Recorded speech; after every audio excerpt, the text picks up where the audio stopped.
Esselamualeyküm ve rahmetullahi ve berekatuhu, hürmetli kardeşler, gençlerimiz.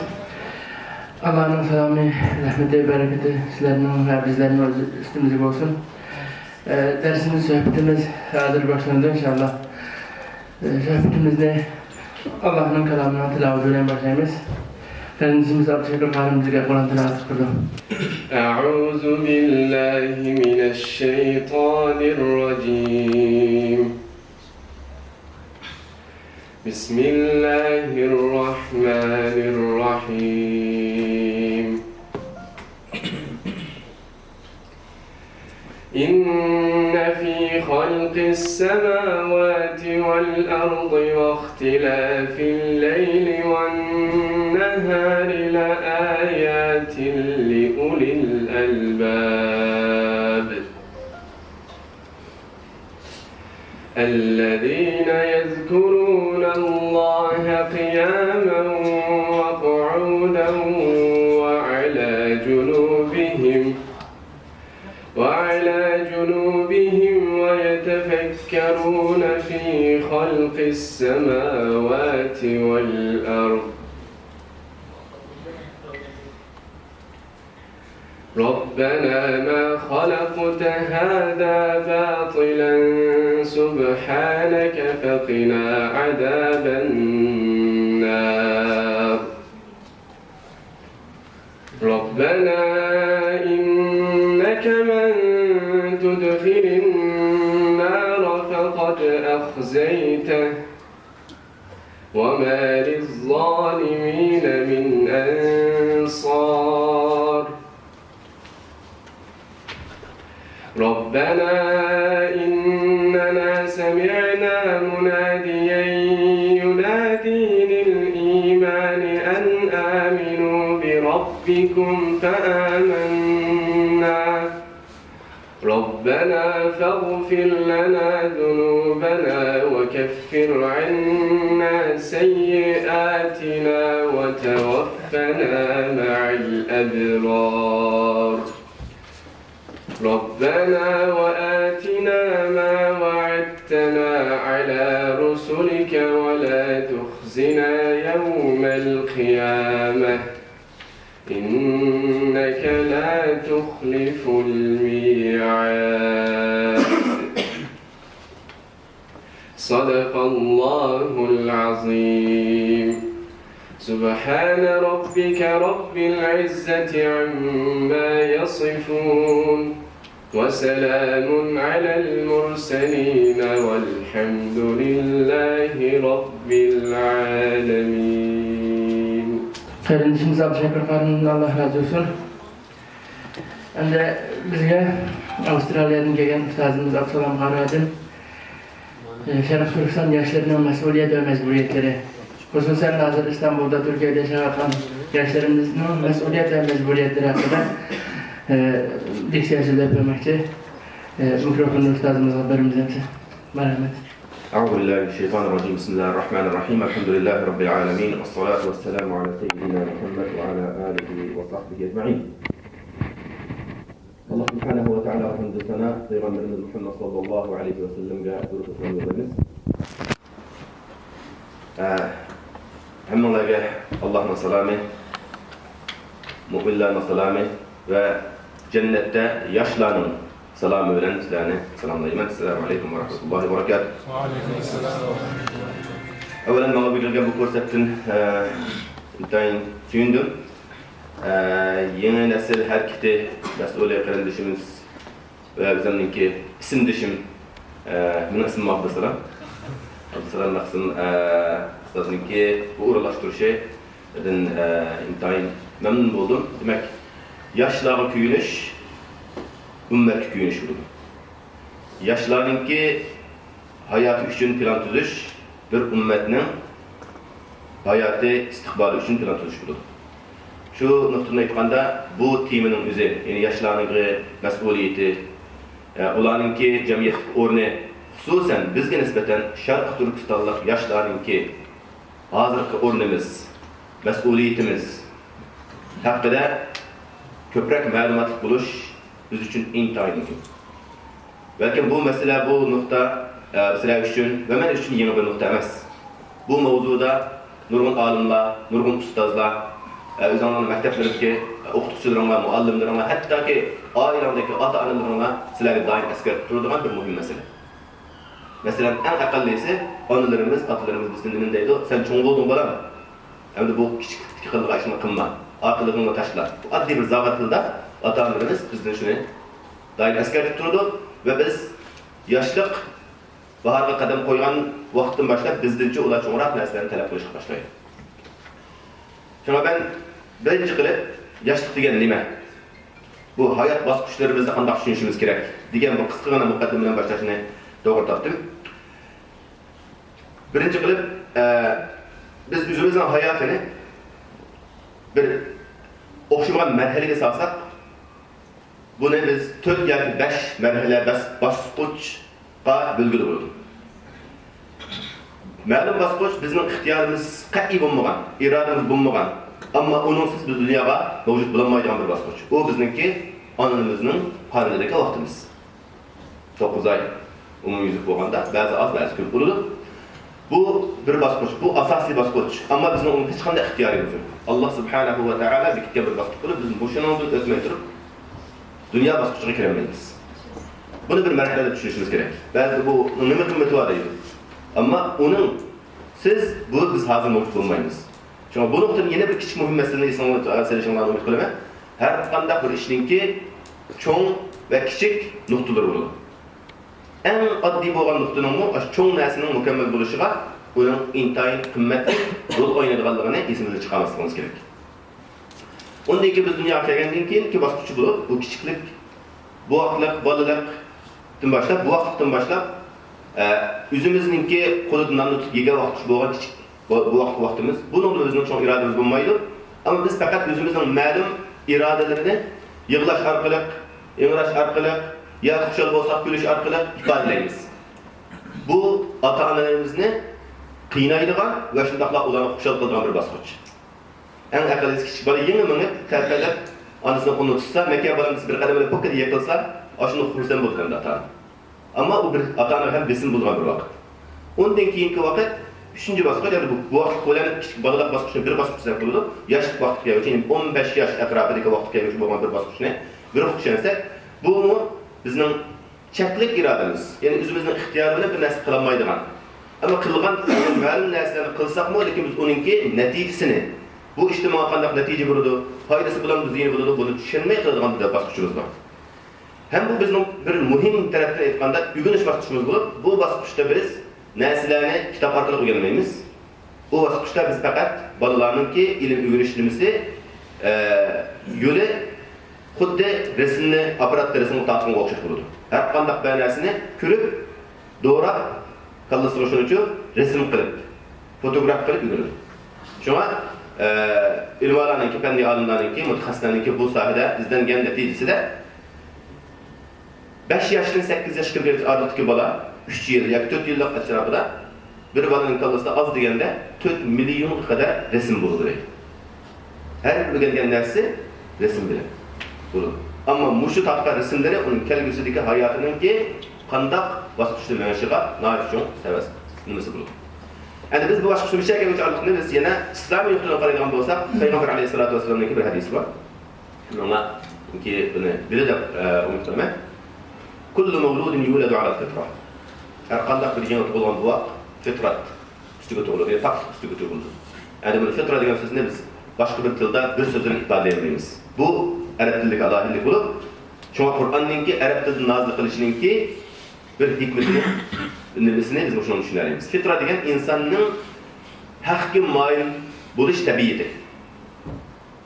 Demek her bir insan tug'ilganda faqat tug'iladi. Haqqa moyil bo'lgan, ya'ni islomiyat tug'ilgan bo'ladi.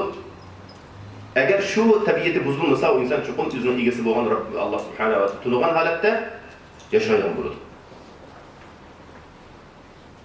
Bu nima bilan biz shu boshqa dindan o'zimizning farqli tushunadigan yerimiz bu. Masalan, xristian dunyoga qaraydigan bo'lsanglar, ular bunga zid deb bo'ladi. Fitrat emas ularning hayoti, ular deydi, tug'ilgan har bir bola otasi Adam qilgan gunohni billa qiladi deydi. Şu günahının mirasxo'ri, varisi deydi. Çünkü bularninki prinsipida, aqidasida har yangi tug'ilgan bolani Bular baptizing deydi İngilizce'de. Yuyuş, onu paklaş bir prensip var. Onu şirka bakırıp, şu bular bizimki imamı, yani onu mesela onu yuydurup, onun məlum faaliyetlerini kılıp, hem de bu asli günahdan pak boldu da mundaq biktir. Bu bizimki aqid jihatdagi haqqimiz. Ondan keyin Peygamber sallallahu degan paklik söz bo'ladi. Lekin bu paklikning eng cho'ng ta'sir ko'rsatishi nereden bo'ladi? Ailesidan bo'ladi. Kim sebepçi bo'ladi? Ata-onasi bo'ladi. Fa abawahu yuhawwidani aw yunassirani aw yumajjisani. Onun ata-onasi yoki uni Yahudi qilib tarbiyalab chiqadi, yoki Xristiyan qilib tarbiyalab chiqadi, yoki uni otparast qilib tarbiyalab chiqadi, yoki uni dahriy qilib chiqadi. Peygamber sallallahu davrida endi asosliq cho'ng tunilgan dinlar şu asas 3 din bo'lg'achqa, shuni misol qilgan, bu bir o'rnak misol hisobida, ammo hozir qaraydigan bo'lsak, bu dinninki turlari olib ketdi. Shunga buni qaysiga solsak, mosklayveradigan bir narsa, bir misol.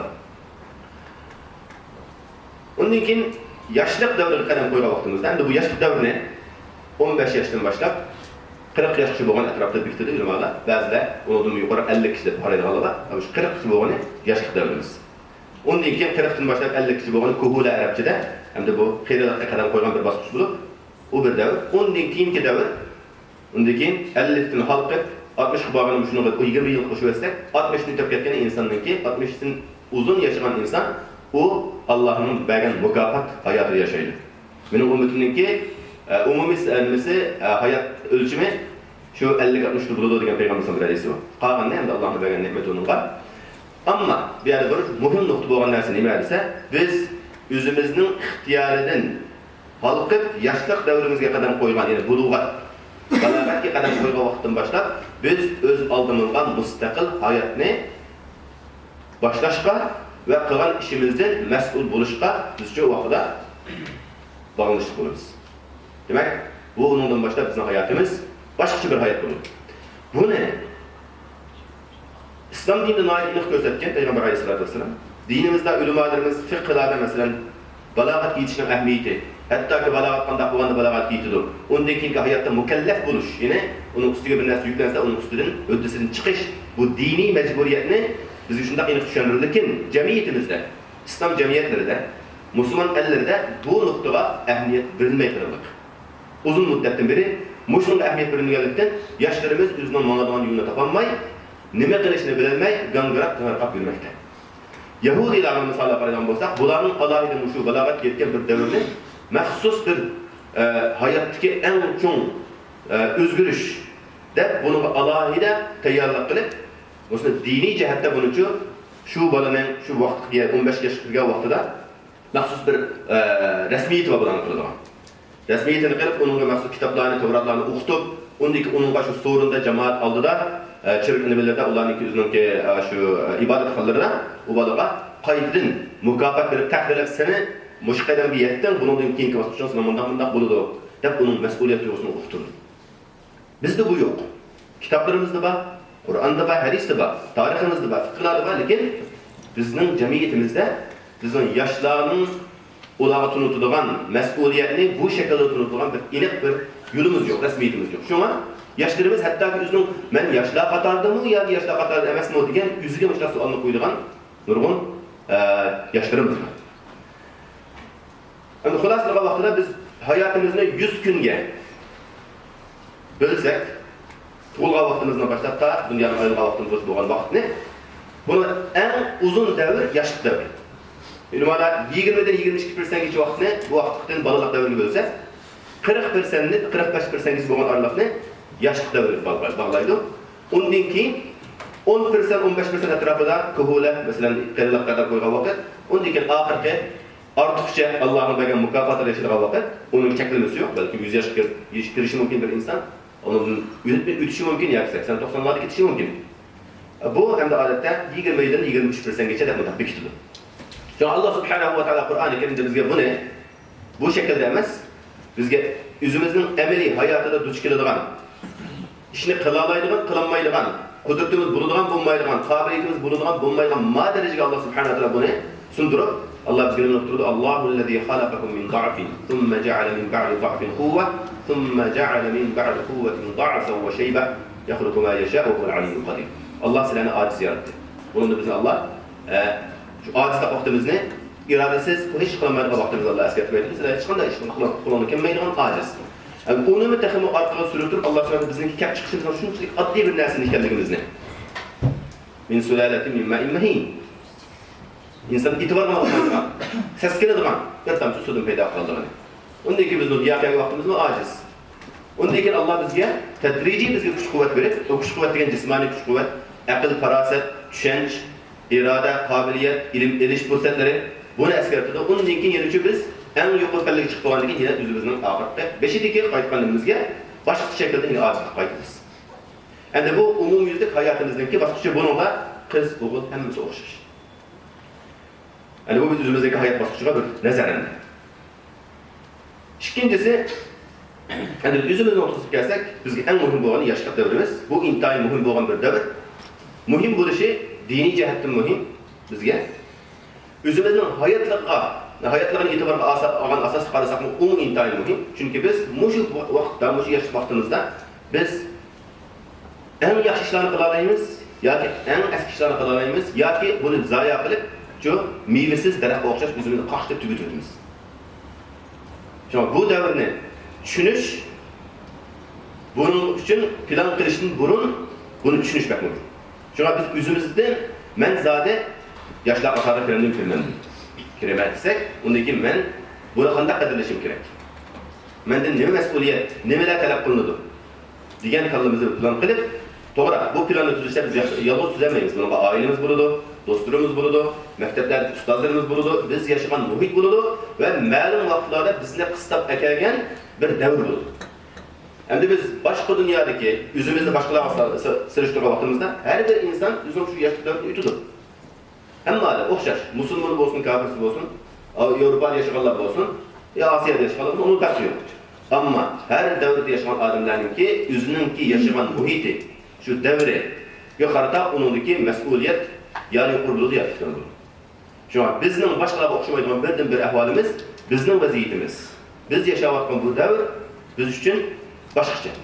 Shunga bizning boshqacha bir daraja ig'ir bizga bizdan mas'uliyat talab qiladi, bizning ustimizga yuklaydi. Biz agar bu davrda baxtli bo'lsak, mushu davrimizdagi planimiz yaxshi bo'lsa, biz bundan yaxshi baxtli bo'la olamiz. Demak, bunda inson eng baxtli yashaydigan davrga yashaydi.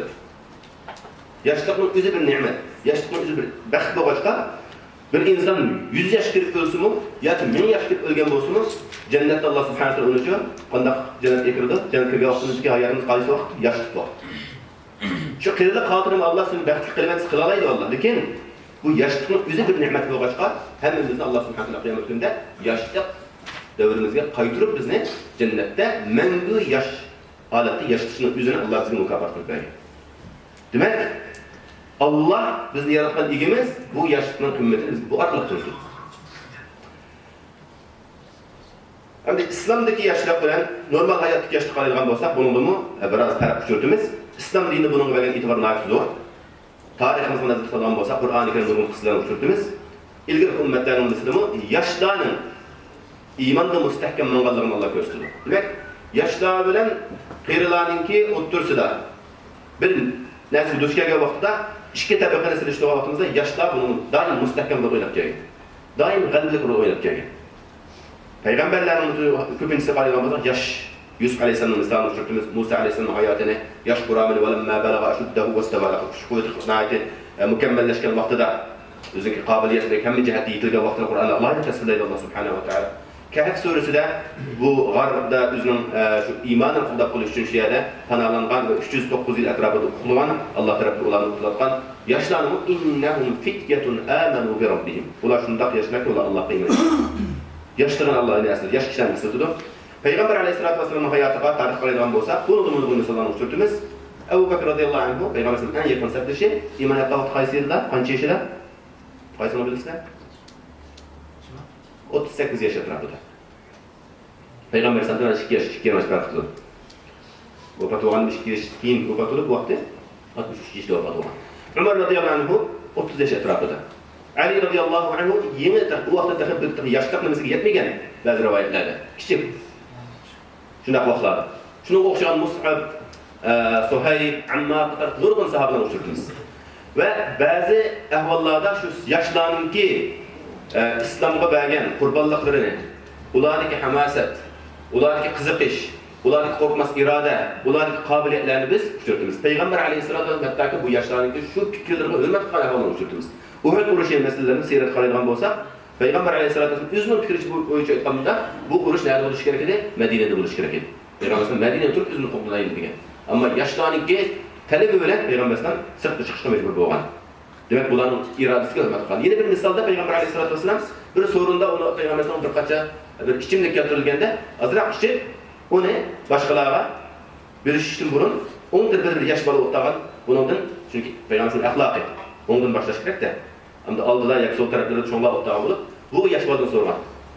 Men mani azık ma başkalarına çoğunluğa bir işinge ruhsat kılamsa degende ya mening sizin aşkın bana tegişli bolgan nasibimni men başkalarına bir işinge razı emas.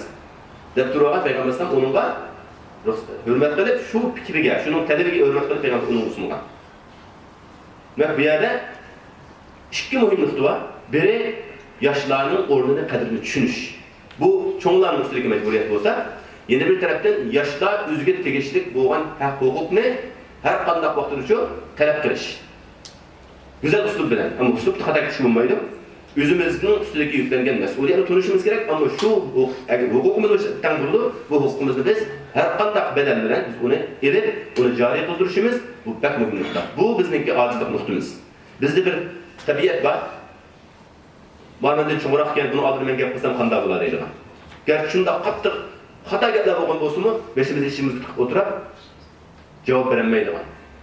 Ondaki sirtga chiqib, "Aja unda bo'ldi" deb bir o'zaro detaylash qilishlar ishlar bor. Bu nokta mesela var. Avrupa ellerinde yaşayan insanlarda bu narsa yok. Adette birinci sınıfta o'qiyotgan bir o'quvchi o'zining o'qituvchisidan ajoyib cho'ng savollarni so'radi. Bu o'qituvchi sen birinchi sinfdagi sen bu savolni so'rashingga nima haqqi yo'q? Sana loyiq savollar emas. Bo'ldi deb o'tkazib o'tmasdan shuningga shu bola tushungan holatda javob berish shu o'qituvchining majburiyati. Agar shunga javob bermasa, shu bola uyga borib, "Bugun o'qituvchimdan ma savolni so'raganda menga javob bergan, uni deb rad qildi" desa, shu o'qituvchining ustidan shikoyat qilib, o'qituvchi o'zining kelishkisini yo'qtadi. Şu derecede kovduludu küçük balalarınki meselendimizi, hukuku. Demek bu bizde de tegişlik buluşkun neresi. Çünkü biz, İslam dinimizde bizge Allah Subhanahu ve Teala yaşlara ehmiyet veriş. Yaşlarını yaşı yetekleş. Yaşlarını gelecekninki ilgileri, diyen tunuşunu bizge Allah Subhanahu ve Teala Kur'an-ı Kerim'de kısılar akılak, Peygamber Aleyhisselatü Vesselam'ın noktameli akılak bunu biz kurtarır. Ve bazı misallarla örnekler ülkesinde Peygamber Aleyhisselatü Vesselam'daki yaşlara bakan ehmiyeti. Abdullah ibn Abbas radıyallahu anh'a bakan vasiyetleri var. Hadis kitaplarda görüyorum buluşun mümkün. Ey yiğit, ya gulam, inni uallimku kelimat. Ben sana bazı sözlerini öğütüme. Yapılıp bu şu hadisin ceryanı. Mesela, eğer benden sorsan Allah'tan sorgan, yardım sorsan Allah'tan sorgan. Ve üzerinki dünyadaki ornunu unutup kalma. وَعْلَمْ أَنَّ الْأُمَّةَ لَوْ اجْتَمَعَتْ عَلَى أَنْ يَنْفَعُوكَ بِشَيْءٍ لَنْ يَنْفَعُوكَ إِلَّا مَا قَدْ كَتَبَ اللّٰهُ لَكَ. Demek bu yerde senin ve cemiyet ornu pek mühim. Sen kişiler kandak kalaydı ki, kişiler neydi ki demezsen, Allah'ın aldırısının ornunun ömrünü unutma. Allah'ın aldığı kaderlik bularsan, Allah'ın aldığı erişer edersen, Allah senden razı olsa, sen melbakı olacak. Ama sen Allah'ın aldığı mağlup kalsan, bütün dünyasını yaxşı görüp ettiğin takdirde sen mağlup olacak. Demek bu yerde yaşlarını birinci kılıp Allah'a bağlaş. Bunun ehemmiyetini Peygamber'den unutma. Onun için yine bir hadiste Ebu Zer radıyallahu anh Peygamber'den kılgan bir vasiyeti de İttaqillâhe haythumâ kunt. Hayırda boğun sen sağlam yaşa. Sağlam yaşatsak o da bu ne? Takvalık kılı olursak bunun mezmun olacak. Sağlam yaşa. Demek üzerinin ki insanlık ornunu düşünüp yaşa. İmanın olan pahlanıp yaşa. Üzerinin hukukunu koldap yaşa. Üzerinin üstündeki mesuliyetinin hıdrısından çıkıp yaşa dedi. Ve şundakla Peygamber Aleyhisselam şu hadisinin devamında وَاَتْبِعِ السَّيِّئَةَ الْحَسَنَةِ. Güzel bir söz. Bundan okup tüketimiz. Emeliyette Allah Peygamber Aleyhisselatü Vesselam yaşlarınki tabiiyeti de biz hem münasine tıkımız kılır bir devletimiz.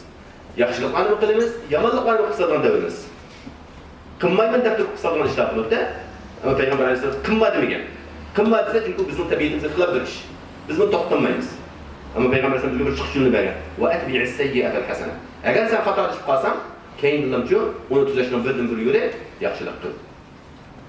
Bu yaxşılığın seninki ilgili kalan hatalığını süpürüp taşlayın. Demek ümitsizlenme, bazıları var, oyma, hatalık kıpman, endi men eşini keçirmeydi. Depla, yüzünün, məyuslanıp, ruhsuzlanıp, özününki qılıqtırış işini faqat qılmay çıkıp gidiyorlar. Cemaatin ayrılıp gidiyorlar. Bundan şekilde işler var. Ondan qilishqa bo'lmaydi.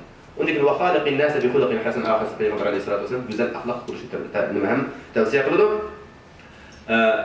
Demek biz İslam'ın nuqtai nazaridan qaragan vaqtimizda buningki nurg'un ahamiyatlarini ko'ramiz. Xo'sh, endi biz o'zimizniki davriga, o'zimizni hayotga qilgan bo'lsak, qarindoshlarım, biz hozir intayin nozuk va jiddiy bir holatda yashayapmiz. Bu to'g'riliqni ishkilab kirishning hojati yo'q. Mushal o'zinglarni sizlar o'ltirganlikning o'zi bu jiddiyatlikni, bu nozuk vaziyatni ko'rsatib turadi. Nurg'unlarimiz, masalan, o'zimizning yaqin yaxshi ko'rgan kishilarni yaratib ota-onalarimiz, qarindoshlarimizning qanday holda bo'layotganidan xabarimiz yo'q.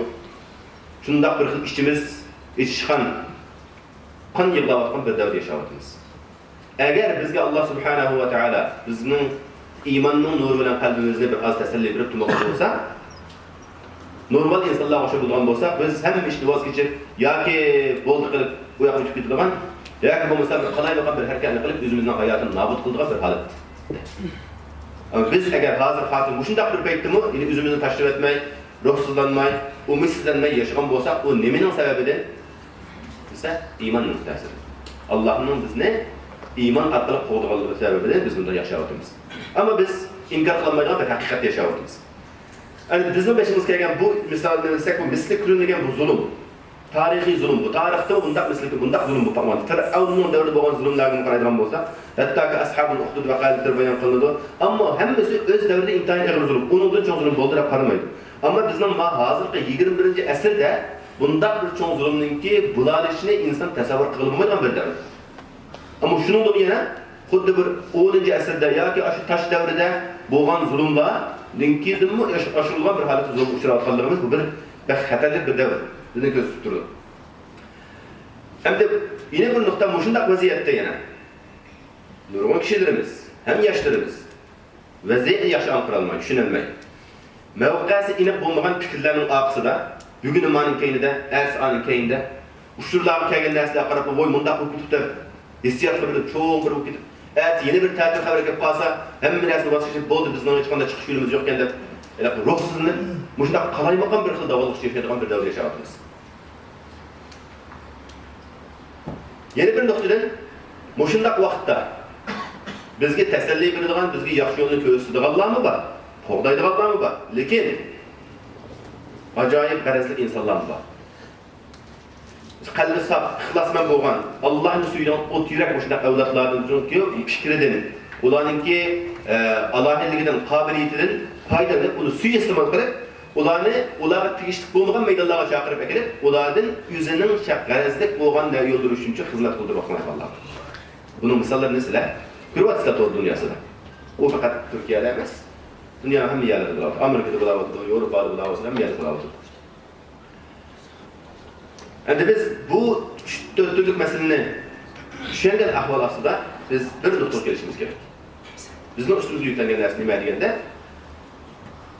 o'zining kimligi, maydoni, fikri va axloqi to'g'ri bo'lmagan, fikriga aniq bo'lmagan, axloqi go'zal bo'lmagan kishilarningki, shaxslarningki, jamiyatlarningki orqadan minib ketishni hazar etishimiz kerak. U hatto Qur'on shu orqali bizni chaqirib qiladi. Hadisni so'zlab chaqirib qiladi. O'zini boshqacha go'zal ko'rsatadi. Biz aldanmasligimiz kerak. Yoshlarga eng chong ular talab qilgan narsa nima desa, tamkinlik. Yoshlarda hissiyot zo'r bo'ldi. Aldiran bo'lib qolamiz. Shuna tamkinlik talab qiladi. Endi bu tamkinlikni yetishtirishninki eng yaxshi chorasi nima desa, o'zimizning atrofidagi olimlarimiz, dono kishilarimiz, ularning nasihatiga quloq solish. Ularning gapini hurmat qilish. Garchi ularning gapi bizga yoqmaydigan bir tariqada bo'lsa-mu, bizda bor cho'nglar deydigan, "Ey, kim qo'yman sen dinchi qishdan yetgan" deydigan. Asosi bor gap. Chunki ular balki shunga o'xshagan davlat peshin o'tkazgan bo'lishi mumkin.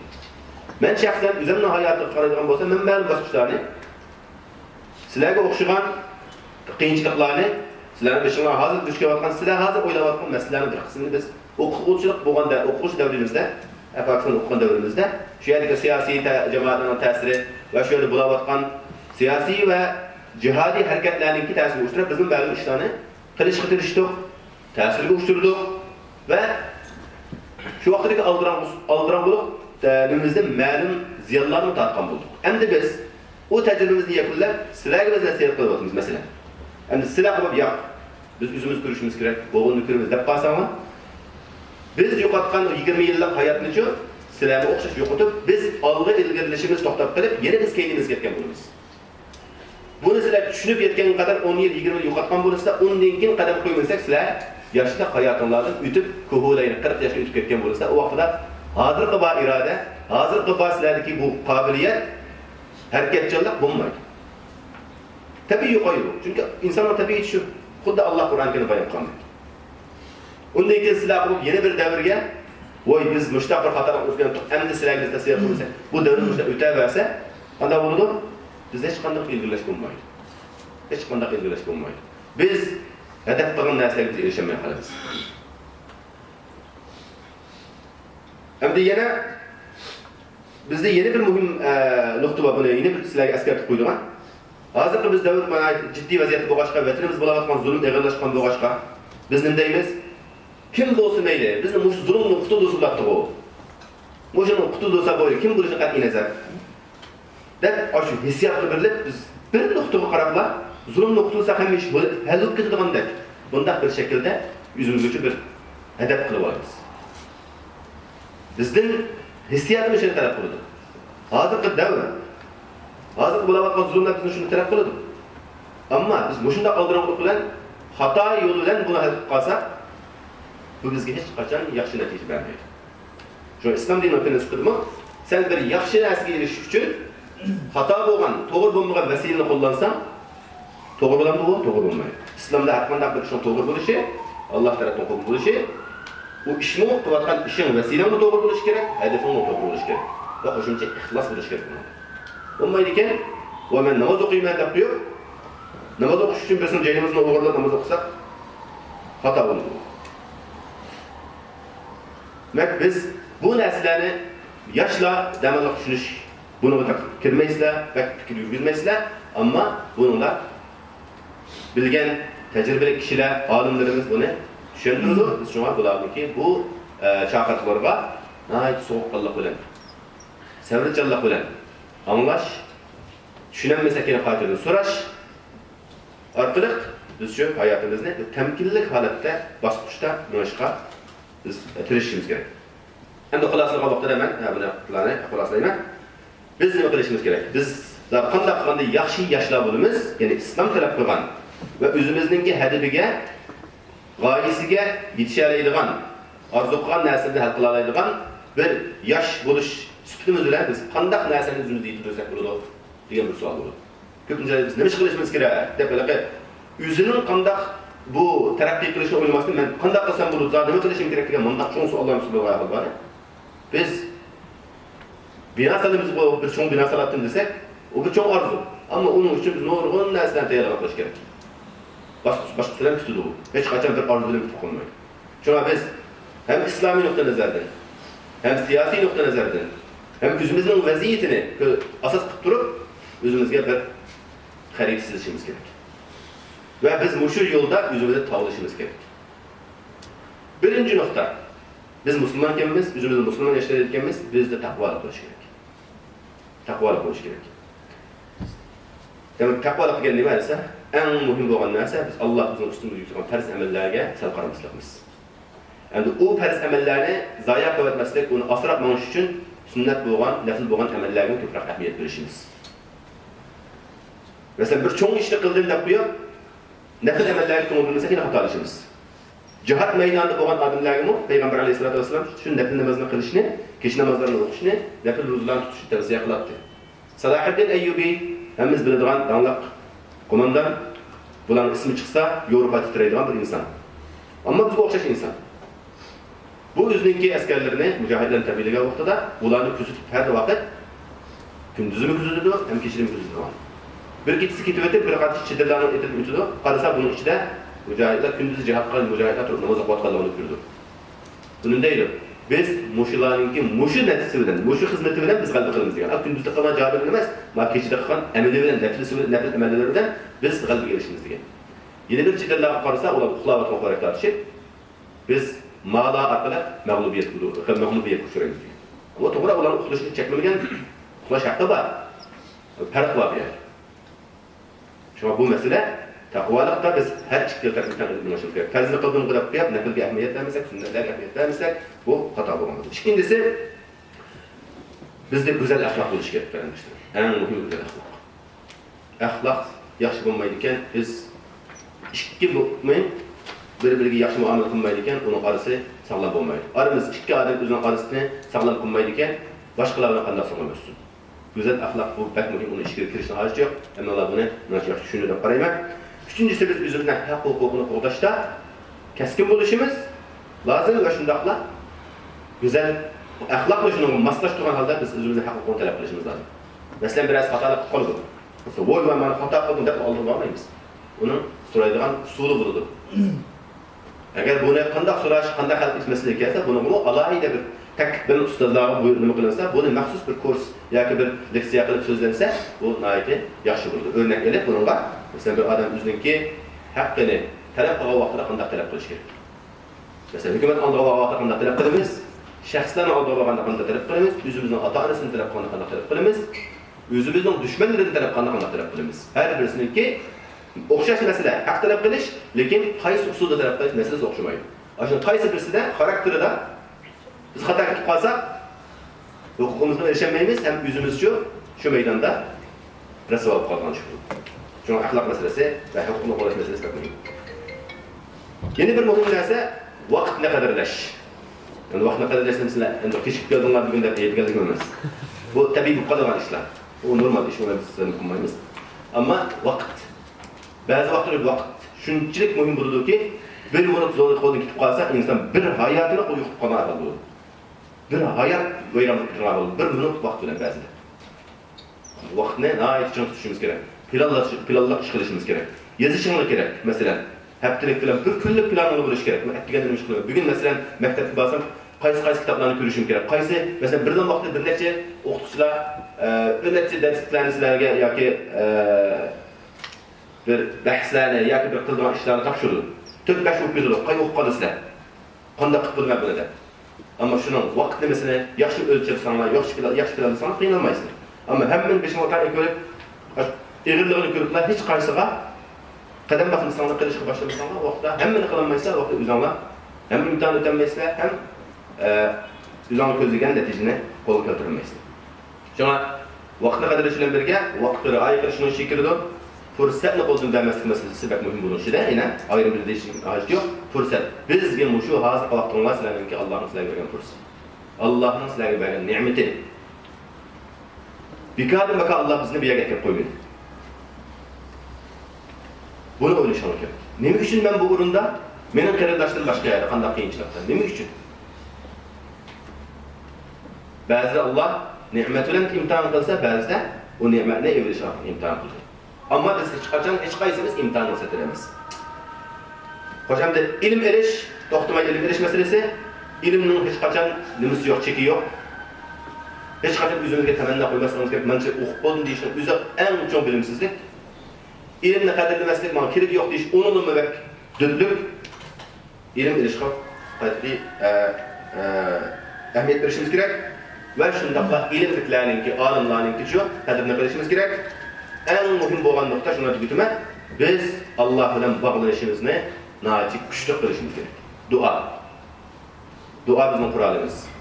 Dua qilgan vaqtimizda o'zinglarning shu yoshlikdan iborat bo'lgan bu ne'matni tinchu shukr etish. Allohga shukr etish bu ne'matga. Va Allohdan so'raganda so'ral nihoyatda jiq tugitib qolmaymiz. Ama biz qisqagina bir dua. Allohumma vaffiqni lima tuhibbu va tarda. Ey Allah sen beni üzerine şükür olgan, sen razı olgan işlemini muvaffak kılgın desek, bunun içinde Allah bendesine yaxshi ko'rdi. Shundaqmi ya? Bendelerning ichida Allah o'ziga iymon etgan bendeler texmi yaxshi ko'rdi. Buningdan ko'ra Allah o'zining dinini o'rgangan. Allah'ını biliş için ilim ügünüş, ilim talep kılıp atkan talibul ilimlerini Allah hemmedin bek yaxşı görür. Ular üçün perişteler, ular üçün dua kılır, fakirleri, hatta ki denizden tegedeki bilik vatın tatip, ular üçün dua kılır bir hadis var. Sayarız. Bundak bolganken biz öyleyse Allah'tan soruşumuz gerek. Biz Allah'tan sorganda Allah çeklimi koymasın gerek duada. Ey Allah ben doktor aşağı zıkkıma desem olmaydı. Ya ki ben injinör olsam bulattı. Ya ki nişko çeklimi koymam. Allah da çek koydu ikimiz. Allah bize çek koydu. O vakti biz yani tabiiz. Bir adam, eş şundak bir miskin bir adam varken, yumruğundan tübük birey. Bu daim dedikende ben Allah'tan sen ey Allah sen ben çıkmaya talep etmedim. Bayık koydum dedim. İki vakta maklan versen bulurum. İki vakta maklanlı bolsam hayatım ütetilgen. Duanı amin Allah ekber şey işki uruptu çıktı sakçılar. Sen cinayetçiler tutup apır tutun olsun ötürsün. Birisi tutun oğlan iki vakta mak bir kağıt verir. Şunu olan bu adam kanda olup gitti de ya bunu akırın iyisi diyor. Bir aydayken böyle tekrar kodisine hata tutup yaptım mezar bir kapır tuttu. Çünkü bir adamın kaşı olmuşta bu kaldı edigen kendim bu oğlan sonuçta dua kıldım. Şunu kendim de sen çünkü Allah çek koygan Allah sana layık sana duası layık. Ey Allah men rızkını kenar kıl dese o yaxşı olar deysizler. Oxşaş dua ama şu biz Allah bizga katta mehribandır. Zatın bir narsa deyilgan bu başqa biz Allah'a çek koymay. Allah'ın razılığına asasında dua kılsak Allah subhanahu wa ta'ala hamdimizni hem dünyavi hem ahiretlik baxt saadetini Allah bize dokunmaydı. Allah hemmizga yaxşılıqni ügünüdügan, yaxşı ügüngen yaxşılıqlarga amal qiladigan va boshqalar uchun yaxshi ulgu bo'ladiganlarni qilsin subhanahu va bihamdihi la ilaha illa anta astaghfiruka va atubu ilayk. Ben hem vaqtini avvaldım ya. Sual var. Meşhur sohbet edelim. Suallarına olsa.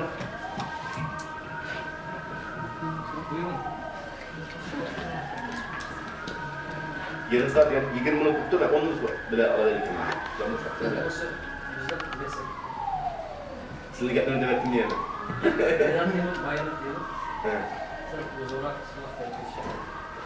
Ya, sıkı bir nokta tutup olsun efendim. Ne yapalım? Bazen kadar, onu ne çıktınız az ne? Hoş, ha.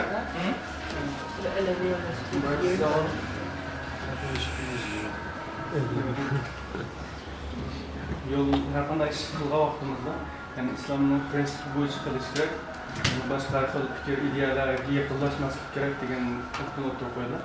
Yani hozir bizning jamiyatimizda shaxsan bu yerda bu Uyg'ur davosiga nisbatan dunyo Uyg'ur xalqini onunki biz hammamiz bilamiz, ya'ni demokratiya. Buni biz hozir bilib kelishimiz, ya'ni biz bu demokratiya bizniki prinsipimiz, aqidamizga xilof qoldi demoqda. Masalan, yani bu davada men sürgün hükümeti deymiz. Bununki beşininki bizim Kur'an'ımıza hakimiyetini hakaret kılalık. Yani bunu bizim dinimiz kuvvet kılamayken bir şekilde. Yani biz ulanı beşimizi koysak bu mektan aldık bulak. Yani demekçi boğdum. Biz bu dava yolumuzda halkımızınki müstakilliğinki ilgili sürüşüde bulabilen bazı taraflar yakın turuşumuzunki yüzü bizimki müstakilliğimizni Allah'ın nusretinin bizge kelişini çeklep koyan bu ya ki bazılar bunu müdaşarlarken Peygamber Aleyhisselam aciz vaxtıda Yahudiler bilen birleşken biz o meyle Kur'an'ın sürgün hükümeti olsun ya ki demokratiya olsun kim olsa ular bilen birleşimiz gerek, ular bilen birlikte duruşumuz gerek degen bunda tabirlen bir yani bunun bizim İslami noktadan qarga vaxtımızda biz bu davanı menişte takatlam özümüz bilgen mesela bu yerdeki ilmalar birlikte yoki muhariflemek İslami qarash bilan qaraydigan, İslami yol bilan ma'nodagilar bilan menishimiz kerakmi yoki ular bilan ham bu masalada hamkorlik shaklida? Tushunishlik yaxshi savol, intay muhim savol bu yoshlar uchun aytganda. Bu yerda masalani tushunishda o'zimizga bosh qilib ularning yetaklashini menish debilmi. Ondaq yakib qolsak vaqt ularni ergashib bo'lmaydi. Ammo ba'zi bir to'g'ri qilayotgan yerlardan foydalanish kerak.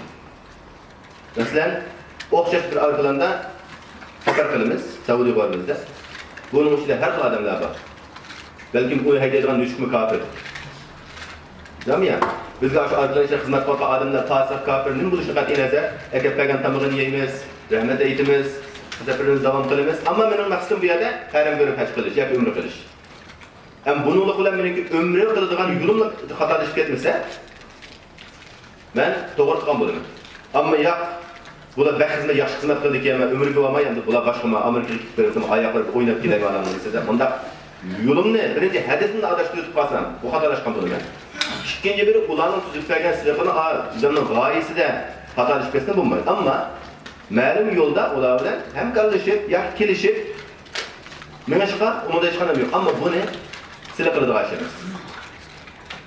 Bu ne? Rehberlik aparatı mesela ulemalar birliği deyimiz, ya ki siyasi hareket kılırken, doğru siyasi hareket kılırken, size işini dıgan ve hak yolda mene bakkan insanlar var. Aşılarınki tutkan yolları olurdu bazı. Onlar da mesela işanı gerek. Oy bu, Ecep ve sürgün dökümle müjdeler oturak kaptı bu da. Dep lan bu, sen meşe kalkken sebep olanı yok çıkarır. Ma hatalık kızı oldu olanı lazım. Biz manında da katlaşımız gerek. O bulan biraz oylap oldu. Çünkü siz bir insanın ki imanına, akidesiyle işlenseniz, onun bazı kalan hareketleri doğru baha verişiniz gerek. Bir mümin, Müslüman, özünün mümin kendisinin ayıklaştığını burun, hata kadar geçtiğini burun, onu 99 özrü koyuş gerek. Belki mundaktır, bunun oyluğa yeri vardı. Ya ki bilmeye kalmadı. Doğru, kaldı bir öpüyen olsa biz onu aldırıp verip, ben manesini düşünmek kaldım, ustazım, yaklarım dişim. Düşündürüp deyimiz, helbimiz. Ama hazır şu küçükçe bir nesne böyle bir suç uçuşunu şundan oturup kuyudu, topta atıdı. Onun ikimiz tam, 12 kendime bir muğmuş yapılan aktivitemiz. Biz günahkar bölümüz birinci. Oyunu bastın bir kademizimiz gayretine kan bölümüz. Oyunu bastın bizden bu toğra dağdan gidiyorken bir yolumuz uçuşunu tutsak olup bulanın kılavattan işaretten tuz kuramız. Ma hatardan hazır insanlar gerek demek için. Ama demokratiya olduğu vaktimizde yine demokratiya geldik bu. Bırakmam hemmesi bu hata diğerlik bakırmaydı ama bizim İslam'ımızda yeterli. Ama İslam eğitimimizde demokratiyada bula oturuklar, güzelliklerinin ki en güzel İslam'da var. Yeterlik şu. Çünkü bir neslise, benim İslam'ın şu demokratiya desek doğru bulur. Onda diğerlik seninki nevandaki, lezirandaki oturuklar demokratiya emez. Ki İslam dini beraberlikini, adaletini yakalaydı. Demokratiyanın asasını nemin maksatları dememiz? Bak beraber yaşayış insanlarını, adaletle berpa kılışıyor. İslam olmaz mı? İslam dininin asaslı kısımlarımızı adalet çağırır. İ'dilu huve akrabu lit-takva. Takva hükmünü tuttuk bu. Adil olsan en takva olan burası. Biz İslam dinini gösterirken bizde en güzel olsanken demiş neyini başkasına göre onu alışmamız izlep yürüyümüz. Cevap bir yerde mesela her birimiz öz aldığımızda öz düşüncelik kılıp özümüzün kalısı gelen hıyallığa veren, özümüzden çaklık düşüncesi bilen mağıp erip ketmeydi. Demek için. Elhamdülillah. Hiç nesin bulmadan bolsa belki amal bulmadısı. Hazır elhamdülillah hiç bulmasa aşağıda bir cemaatimiz var. Doğru bir şekilde menvakan bir cemaatimiz var. Ama ulan insan. Ulan ferişte emez. Ulan insan bu Allah sonra hata düşüdür. Məlum ya da hata getlərini xapalıdır. Hata məlum qararına ettirişim mümkün. Biz ulanın doğru dilini qollağanda hatalışıp qalğan yerini mi? Ular bir hatalışıp qaldı. Yeni bizi onuşap götürgen işen için ular artırı için mansa ondaki bu cemaat bırakmalı. Ondaki bu küşünüdür. Olmasa kıpılamı tokaça oralarına kilip meydanında kalaymakan kıldığa işler çıkıdı. Biz aşının yüzünü sevci boğandırız. Hatta ulanın sorularını gidin anlattığı şeylerini tosmayayım hemen. Ziyan yok. Ulan benim deydiğini anlatmaksak bunu ama bir anlatıp bu mağaların gibi pek yaxşı geldi.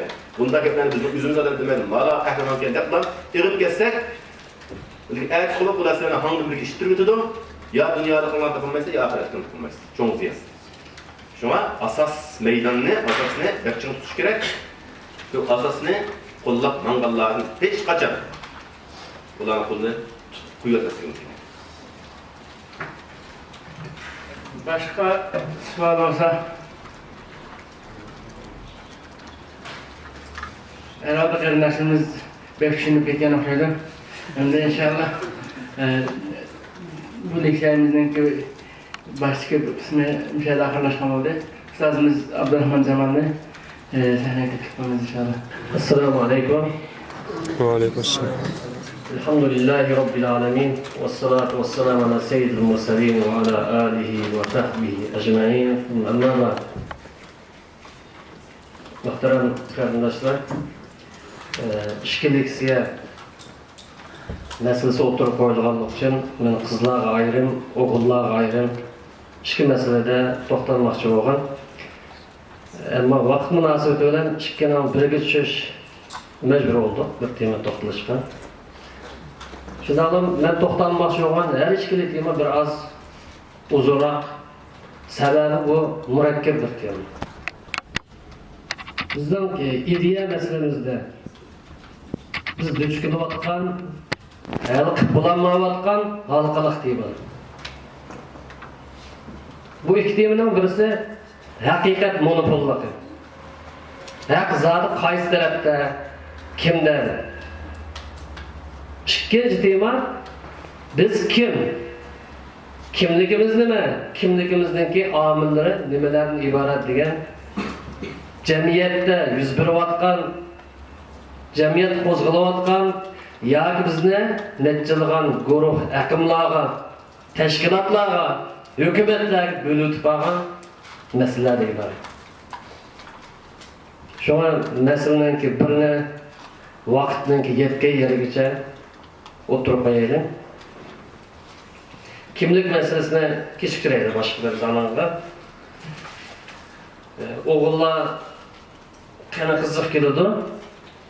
Albatta qizlarimiz, men yashaman cho'g'imizning qizlarimiz deb ifodaladim o'zray bo'lg'ay. Bularni jushqunlik, qaysarlikda o'g'illardan qilishmaydi. Çünkü hazır yüz berayotgan yoki bo'layotgan siyosiy faoliyatlarda ayollarninki vistajlığı, tashabbusi yoki talablari erkaklardan kuchli olmoq. Namoyish buning dalili.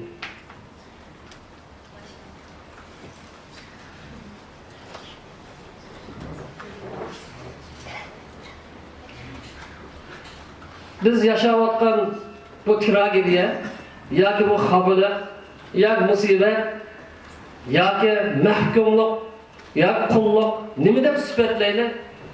Dahshatli bir zamonlar yashayapmiz. Buningki asos sababi nima? Masalani hal qilishda buning tegi kesilib chiqishlar. Bizning mushu kun qilib qilishimizning sababi nima edi?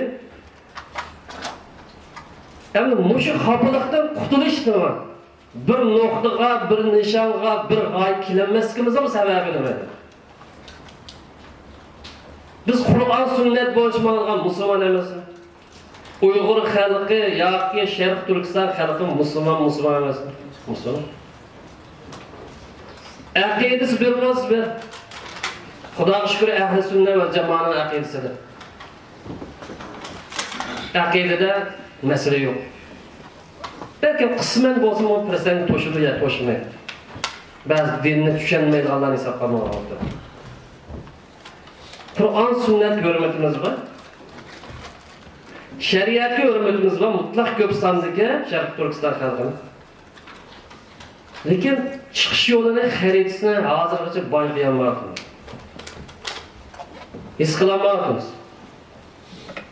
Chet eldagi 20 yillik hayotimda ba'zi bir masalalarga shohid bo'ldim yoki Iroqdan kuzatdim.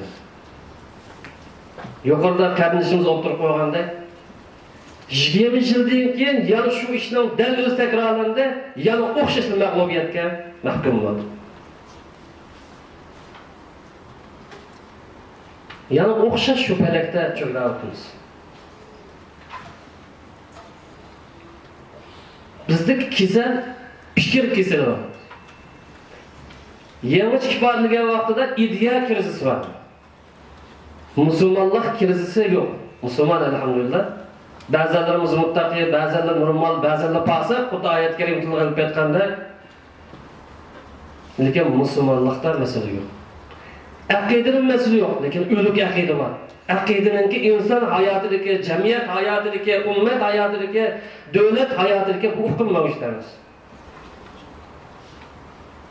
Millatlashish, davlatlashish, jamiyat bilan yashash degandek bu hukmlarni ham og'ir darajada kirgizib. Gerçi oyat, hadisdan ko'rsatmiz bo'yicha ma'nolasakmi? Mush fikr kesili, fikr kirgizsa bizni qaymoqtiradi.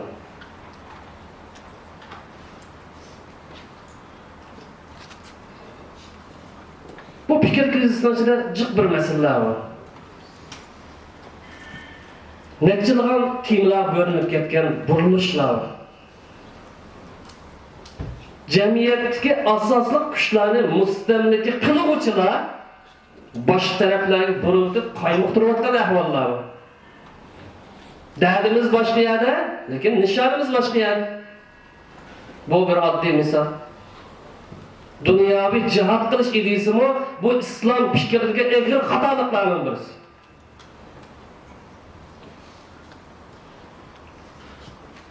Demek bizni birga kagin qo'ymayotgan, o'rtaq bir ustalning oldida o'tirib, bir nishon, bir maqsadda xizmat qilishga to'sqinlik qilayotgan eng cho'ng kasallarning birisi haqiqat monopolligi.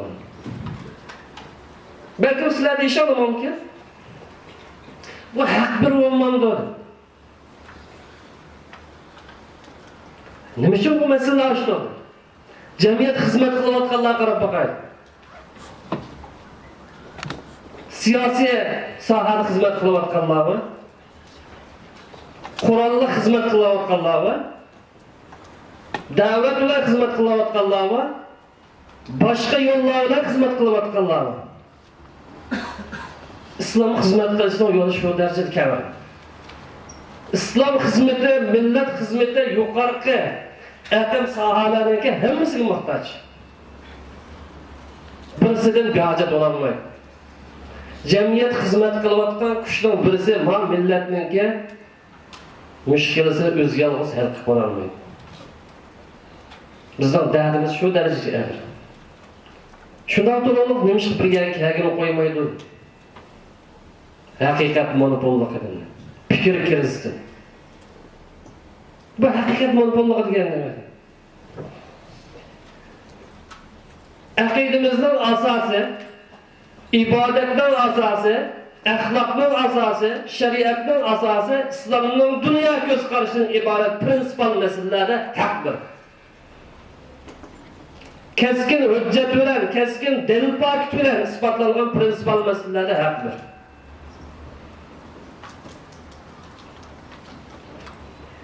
Ama ijtihatga munosabatli yoki o'zgarishni qabul qiladigan bu sohalarda haqiqat bir bo'lmaydi. Bir qancha ijtihodiy masala, aql masalasi, tafakkur masalasi, tushuncha masalasi, sharoit masalasi, yana boshqa bir qancha e'tibor omillar topiladi bo'lishi. Bu sababdan bu haqiqat monopolligi bizni birga kelgan qo'ymaydi. Qarasanglar siyosiy tashkilotlar bahsini ilgari qilganlar kimlik masalasida o'rtaqlik bo'lmaganlik uchun, kimlik masalasiga tushunchani olmaganlik uchun ayrim bir palak. Qur'onga xizmat qilayotganlar ayrim bir palakda. Yana bir qismlar yana ayrim bir palakda. Bunumuz milletinin ihtiyacı, ümmetinin bir parçası olan milletin ihtiyacı, bu yukarıdan hepsi ihtiyacı vardı. Neymiş ki bir üstelik gelmeydi. Hakikat monopolluk edin bu da. Ya ki fikri krizisini kapışmadı. İdeya krizisini kapışmadı. Biz Uyghur yoki umum qilib aytgan vaqtida Sharq Turkiston musulmonlarida iqtisodmi bor, boshqa omilmi bor. Lekin bu ishlar natija chiqmadi. Unum bermadi. Yana cho'glab shu doir to'xtab o'tiramiz. Masalan, oddiy misoldan birini olib aytsak, 50-yilning mobaynida chet elda yuz berayotgan siyosiy harakatlarning xulosaligi vaqtida nishon tadrijiy cho'kishga boshladi. Siyosiy harakatga qizil sizlar ojizlashib boshladi. Buning natijasida har taraf mening qilayotganim birdan bir to'g'ri, chiqish yo'li mishada xalqqa nafas alolig'idek sharoitni erishtirib turadigan imkoniyat mening yo'limda deb da'vo qilmoqda. Shu bu tafsilot kirsak boshqa temaga ketamiz. Mana bu haqiqat monopolligi, buning kelib chiqish sabablari, buni qanday hal qilamiz degan mush masalada az to'xtalib o'tdik.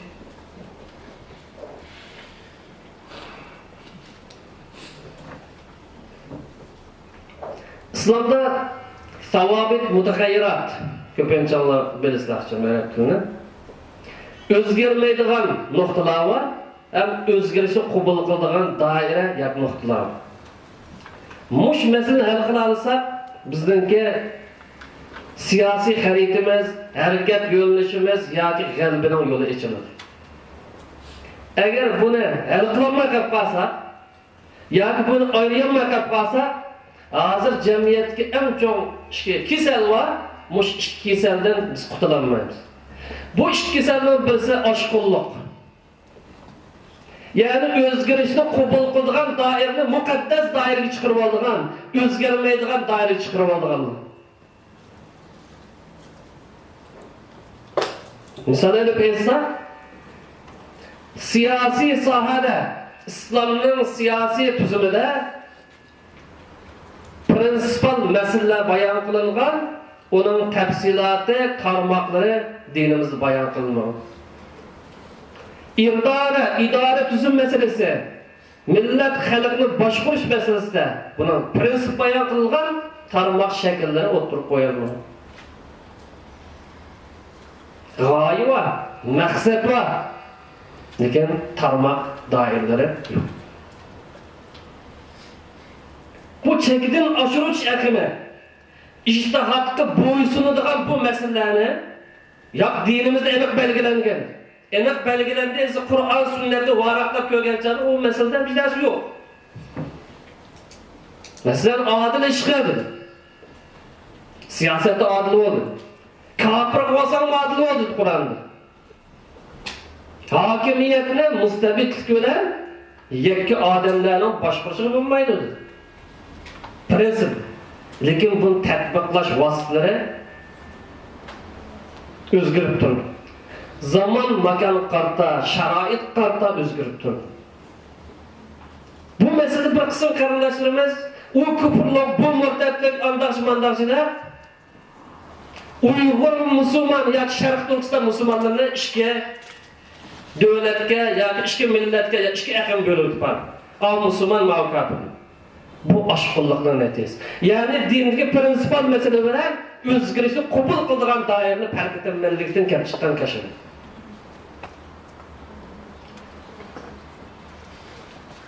Beş yılın mabeyinde hemimiz anlap gelgen, yoki hemimiz jiq anlap zirkib ketgan murtatga chiqarish, kafirga chiqarish, xabarga chiqarish, yalmishga chiqarish aqimining mutlaq ko'p qismi oshqullikdan kelib chiqqan, dinning ko'rsatilsa emas.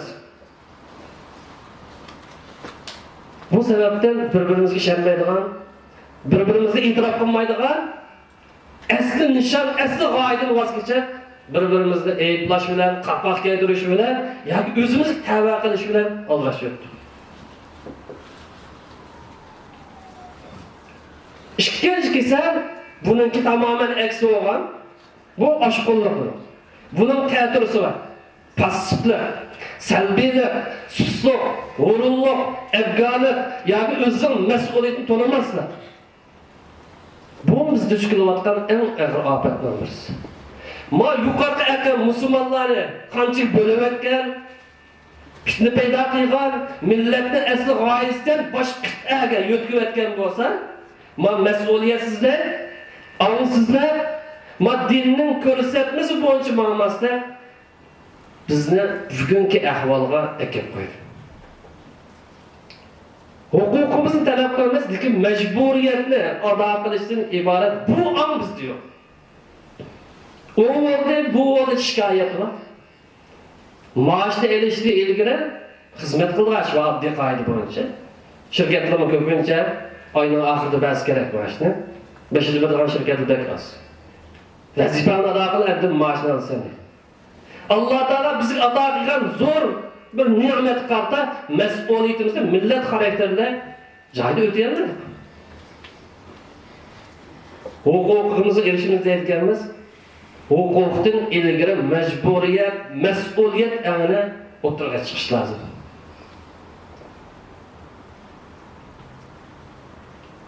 Bizga bu passivlik sohasida mayli oshqullar tava bo'lsin, mayli passivlar tava bo'lsin, chiroyli ifodasi o'rtaq kasalliklar desa, ko'pinchilarimizda bilan o'rtaq kasal mustamlikini qabul qilish emidan qutulamiz.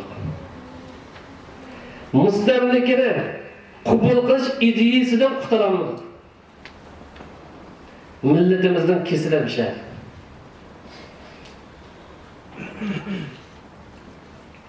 Bu qanday gap?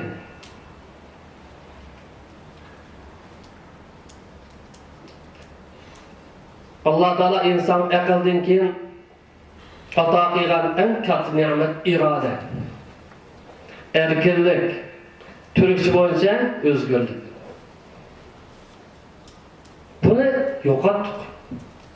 Bunu başka bulab ketdi. Bulamagan nima qoldi? E'lonlanmagan nima qoldi? Zulm qilmagan nima qoldi? Ya qonasimiz bor deb baqirdi.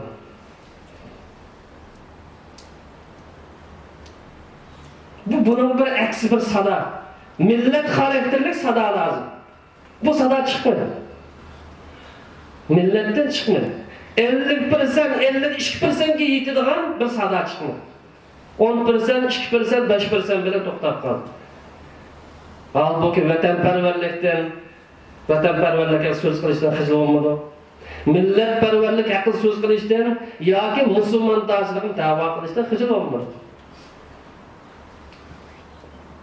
Meni uyam saq bo'lgandikin, meni tuqqanim saq bo'lgandikin deydigan mush kasalni o'zi mustamlikini qabul qilish ideyasidan qutulmaganlikning ifodasi. Mening qarindishim osh xafalikdan qutulmasa, men mustamlikdan qutulolmayman. 80-yillarda yaxshi edi. 3 yildan oldin yaxshi edi. 50% adam bormi yo'qmi ishga? Zolim qachon yaxshi bo'ladi? Hiçbir zaman. Ma ideyadan qutulish lazım. Bir adamning uyiga bir o'g'irchi esa yoki 30 bijad yanlış qilmishlarsa elib olsa, uni qanchalik qarshilik berdi, qanchalik la'nat o'qiydi, qanchalik kuchaydi, nechaga azqul qarab baqadi. Bu millat xarakterlik az qilsak, millat xarakterlik shikayat qilsak, millat xarakterlik u ham bu ham izlab baqsak, cho'gilib baqsak, bizga bo'ladi. Bizga ham cho'ng kesal bir şey. Pasiflardan bor, oshqullardan bor. Şu millet işgani şekillengen çat bu keselden kurtarırız.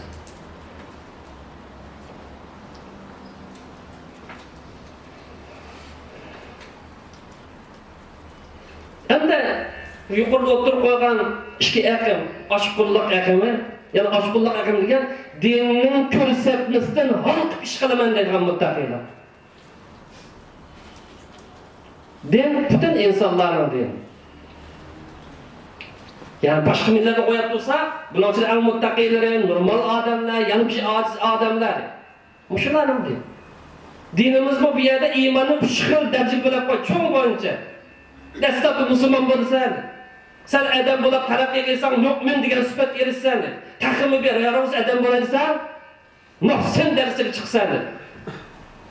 Ma radikal akım, sen muhsin dersi olsan, Müslüman bulmasa, yani bizimle kalpaktım bizden kaydı.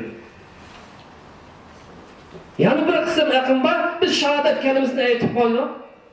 Onun kendini görmesek mi? Bu da Müslüman boğanlık. Maddinin görsetmesi, prensipleri, halkılık noktaları gelgen vaxtıda bir perva alet. Müslümanlık sözü açıdı ama emniyeti de en adli Müslümanlık görünüşünü ya fikirde, ya ki an seviyesinde, ya ki muamelesi tapkını bulmaydı. Türkiye'deki bulavatkan bu çoğun bir kazan karısalı Uygurların bütün ekimi tepkini.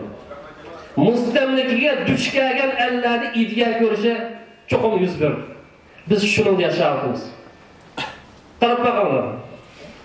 Hem bizden nişanı bir, lekin nişan birlik enak emez. Nişan bir değil, enak emez.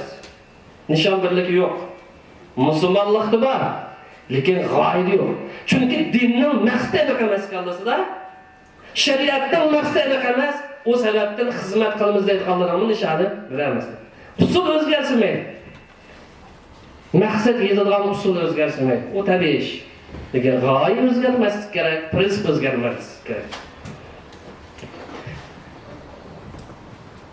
Bu muqaddimasi gapni tafsilotga kirishga Belki kallanıcı sual olsa gerek ama onda biraz sabır kızlar bununki kep çıkış illetleri yani vakazan nurgun tarmakları var. Bu çekidin aşırı etkenler. Belki diyişan mümkün bu İslam diyen takımı yukarı seviyeli terakki kıldıgan tosarı. Nemiş çekidin aşırı etti deyimiz diyişan mümkün. Özüge nispeten bir adam bir günde 18 rekat hatta 40 rekat geçirdi nafil namaz okuyman ise Allah razı olsun deyimiz. Özüge nispeten. Teşebbüs kılırız. Lekin başkalarını men o'xshash qanday qilishim lozim degan bu o'lchamni qo'yilib boshqalar qalpoq yeydiza, ele pasqab, ele bijmida mansab dini amal qilmaydigansan. Chunki islom dinimiz namozdan iborat, Allohga yaqinlashtirgan eng ulug' ibodatmi? Immo qilib bo'lsang namozni sen qisqa o'qi. Bu Qur'on o'qish uning savobining kattalik bir harfga bir ejr rivoyatini qisqa o'qisan. Sharoit qilib Hepsi adamın mesajı ve xotlanmay dünyada ötep gide ya erkekme dünyada ötep gide olsan sen Müslüman daşlıkla ölçüm düşmeydi kesin. Dedim ben de şerifte. Aşkınlıktan emilik görüş dinimiz. Resulullah aytqan. Özümüz şahsi qancha yuqori intilsak mayli, lekin bu dinning ko'rsatmasi tushmaydigan mal ko'rinishini boshqalar temer, boshqalarni bo'ladigan, parchalaydigan, qalpoq kiyadigan bu ishga haqqimiz yo'q.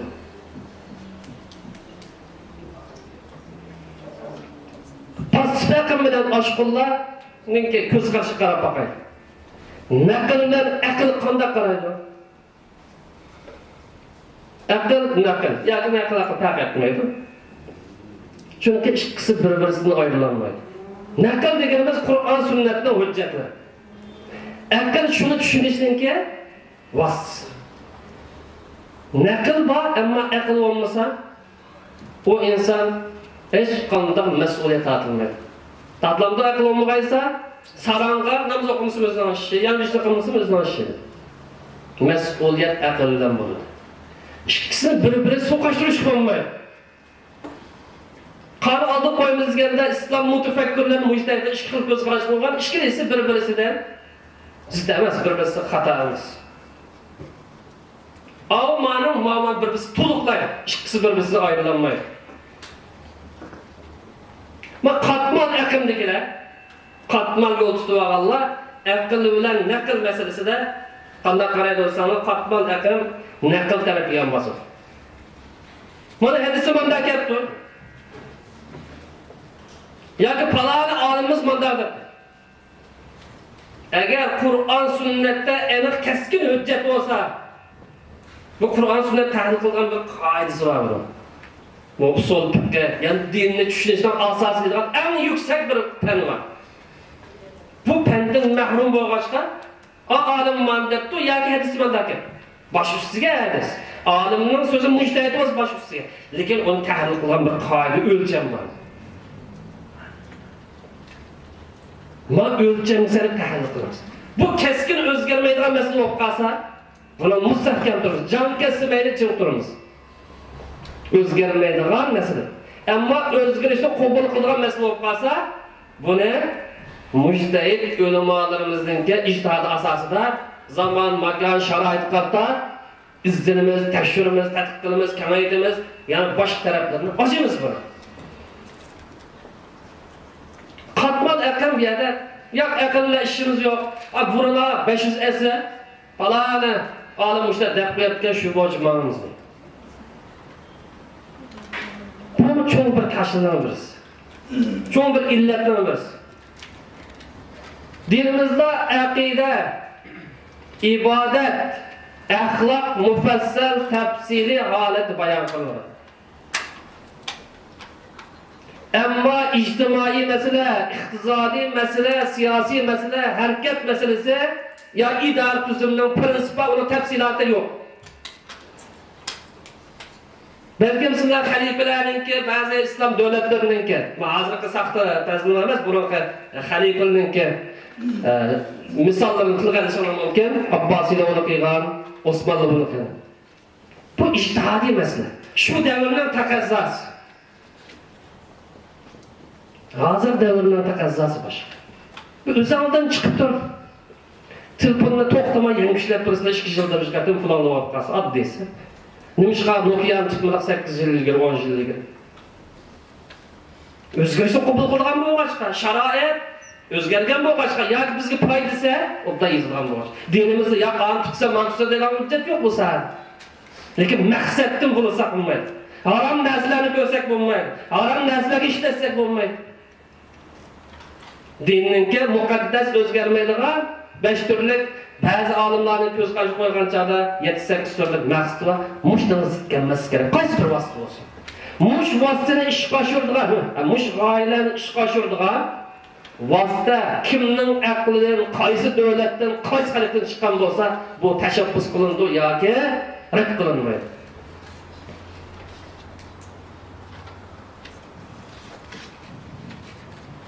Bu demek ekan. Din bizga cho'ng bir sizin ko'rsatadi. Islomning ya shariatning maqsadi birinchi qilib dinni qo'g'daydi. Ikkinchi qilib insonni qo'g'daydi dedi. Musulmon demidi, inson dedi. Uchinchi qilib aqlni qo'g'daydi dedi. Kimning o'zi? To'rtinchi qilib izzat, obro', sharafni qo'g'daydi. Beshinchi qilib mol-mulkni qo'g'daydi.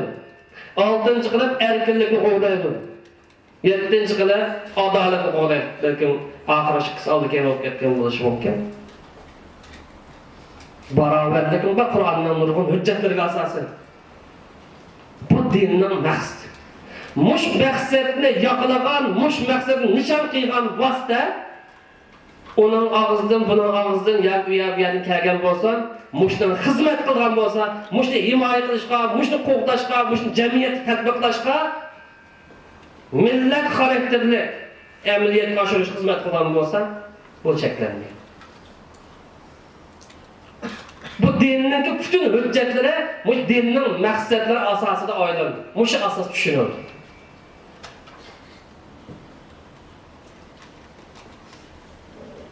Demek katman akıl, nakıl tarafı yan basıdı, akıllı çıkar olmaydı. Hüccetlerin zahir karta hüküm alıdı, buna məhsi qarmaydı. Bu bizge en çok müşkülün varsı. Dini sahaga kadem koyganların müşkülsü. Ayet-i kerime ve hadis-i şeriften ibaret dininin ki hüccetleri emel kılmış için kelgan. Emel qilish uchun nima qilish lozim? Birinchi qilib uni tushunish lozim. Maqsad tushunish lozim. Liyadabbaru oyati. Oyatni yodlab qo'ydan to'xtatmadi. Yodlasang ishing tugaydi demadi. Qarasang ishing tugaydi demadi. Liyadabbaru. Tushunsan, izdan tadqiq qil buning maqsadi uchun. Birinchi qilib maqsadni izdan. Vaqt malaqam, albatta ijtihod qilish ve hüccetligini emas, ayet ve hadislerini maqsad qarta tushunishni rad qildi. Bunun ta'turisida, qatbol aqlning ta'turisida yana bir turlik aql bor. Bu oshqon. Bu oshqon faqat bir tarafda emas. Ya'ni ayet hadisni inkor qilgan. Nima deymiz? Aqlimga tushmadi bu oyat bilan bu hadis. Mening o'ylaganim to'g'ri kelmadi. Davğanki mening aqlim to'g'ri yoki falon faylasufman deb bu degani faylasufni ayblganlik emas. Men aql tushancam to'g'ri kelmagan uchun bu oyat bisharat bo'lsin, ma'rif mayat bo'lsin deb oyat bilan hadisning hukmi aniq ko'rsa, ro'shan bo'lsin, uni rad qil. Bu oshqonlik bo'lsa, bu fikriy oshqonlik, aqliy oshqonlik, ideya oshqonlik. Bir qism ziyada qarab boqay. Bu masalada Qur'on sunnat aniq hujjat bo'lsa, Kur'an sünneti kim anladı iş mümkün? Yavaşak ifadesi. Ya bu zamanda bu ayetler götürüp çıksak bulmayı dedi iş mümkün. Aşkın emez mi? Aşkın fakat dini saade emez, başka saade var. İnsan bulurken hemmesi var. Biz umman kılıp etkanca başka yaketme özümüz hakkında Uygur Müslümanlar dokunumuz aşkınlık ve pasif. Ma keskin hüccetini itiraf qilmaslik, inkor qilmaslik, ya aql tushmaydi degan nom bilan inkar qilish, masalan Turkiyada bunun ofatlarining misollarini bilmassak, boshqa yiroqga ketmay, ama sunnatni inkor qilgan oz bo'ladi. Nima xas aqldan bicham tushmaydi. Asl aqlni to'g'ri ishlatmaydi. Chunki ularda metod yo'q. Ayet, hadisni tahlil qilgan bir qoida bor, siziq bor. Nabitroning yo'liga o'xshash, bu narsa yo'q ba'zi bunlar. Şuna koçadan bir yerden 4 tane kitap, bir 2 tane kitap okumak, özüne paylaşıp yanlışını dep çalmaydı. Bu millet kılgan en çok hain dep sanıldı. Nimiş hadise? Kur'an sünnetten emek keskin hüccetleri karşı çıkış, yani birisi milletin birlikini bölüdüğün hata ekimini oturga çıkanlığı, xuddi siyasi jihatdan bölgende, bu fikri jihatda bölüşümüz. Bundan emasmi ya?